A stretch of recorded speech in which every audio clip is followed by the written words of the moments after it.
rug pulls rage on. Anons are trying to make it. And devs... Can devs do something? They are trying to do something. These are their stories. Have you ever wondered how $2 trillion are secured just by 12 words? Well, you are in luck, Anon.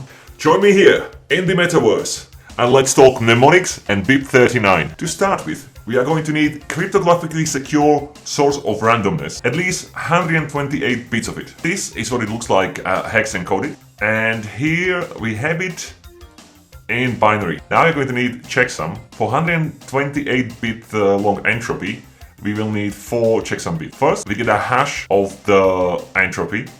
Hashing functions have two important properties. If I flip single bit in our entropy, you'll see the output is dramatically different. They are so-called one-word function. You always get the same output for given input, but it's practically impossible to figure out what was the input. Back to our checksum. We take first 4 bits of the hash of the entropy and append it at the end of our entropy. Now we have 132 bits. We have to split them to the groups of 11. So we take the length of our bits, divide it by 11, and loop that many times. For each loop we have to figure out start and end index. Take those bits and convert them to integer. Alright, now we got our indices. Indices of what though? Bitcoin Improvement Proposal 39 or bip39 is a standard. It defines a list of 2048 words. You can see each word has a number. We open the word list file and load it into an array. Now all we gotta do is to map our indices to words. And there we have it, Anon, our mnemonic. Ain't she beautiful? Okay, we are in the final stretch now. We add salt to mnemonic with the optional password. More on this later. Now, we finally derive seed using different hashing function. And here is our seed in all of its glory. First 32 bytes are our master private key. And the second 32 bytes is chain code. But how you derive your wallet private key and your wallet address is for the next video.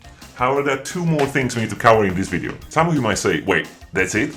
Those 128 random bits, as gorgeous as they are, is all that secures all of crypto. What if someone else gets the same entropy as me by chance? 128 bits gives you 2 to the power of 128 numbers. That is greater than number of stars in the universe. And if you use a mnemonic with 24 words, you are now approaching number that is equal to the number of atoms in the universe. Chances are, quite literally, astronomical. All of the above is all well and all, but how do you make it usable by normal people?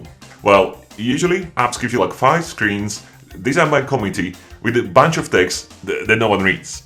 But Anon, we are very much about minimizing friction. We want to make it as simple as possible. Perhaps first launch experience. Notice the subtle animation of the neon logo. It looks like an actual neon lighting up. And the buttons animating as well.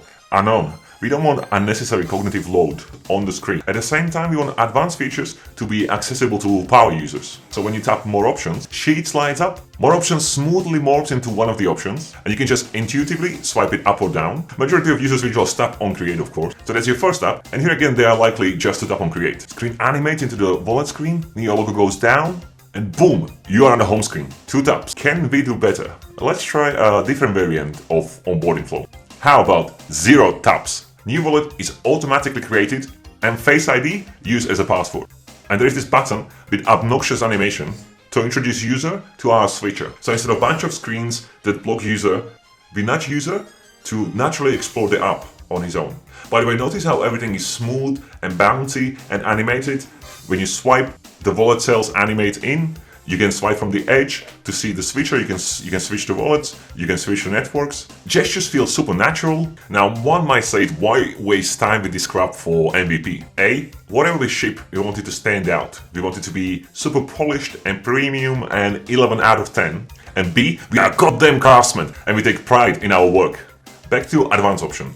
Storing encrypted seed in iCloud is way to go for 99% of people. But if you're paranoid like me, or know that Apple is full of shit with their privacy shtick, you want your seed stored locally only. Adding custom salt to mnemonic is part of bip39. Different salt will generate different valid addresses. So you can have 2 salts, one with 99% of your crypto, and one with just a little bit. So when someone puts the gun to your head, you can just type in the salt with a little bit of crypto. And you can just say, hey, that's all the crypto I got. This is of course an advanced feature, mostly there for marketing and because I want it. Passwords can be handled in a number of different ways. You can either use Face ID, or you can use the password, or you can use the PIN, and combinations of those with Face ID. Anon, it's truly been a pleasure.